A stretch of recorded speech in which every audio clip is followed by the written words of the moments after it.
ناظرین، اگر آپ بھی دارالعلوم دیوبند کو پسند کرتے ہیں تو اس ویڈیو کو ضرور لائک کریں اور ویڈیو کو پورا دیکھیں اور اس کو سمجھ کر اس کو آگے شیئر کریں۔ ناظرین السلام علیکم ورحمۃ اللہ وبرکاتہ۔ ناظرین کرام، انتہائی رنج و غم کے ساتھ یہ خبر سائقہ اثر لکھی جا رہی ہے کہ حضرت مولانا مفتی سعید احمد صاحب پالن پوری شیخ الحدیث دارالعلوم دیوبند آج بتاریخ 19 مئی مطابق 25 رمضان المبارک بروز منگل بوقت چاشت اللہ کو پیارے ہو گئے۔ انا للہ و انا الیہ راجعون۔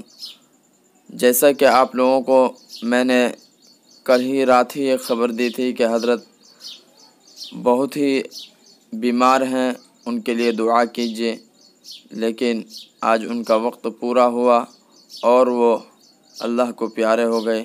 تو ناظرین کرام، قارئین کرام سے دعائے مغفرت اور ایصال ثواب کی گزارش ہے کہ حضرت کے لیے زیادہ سے زیادہ دعائے مغفرت کی جائے اور ایصال ثواب کی جائے۔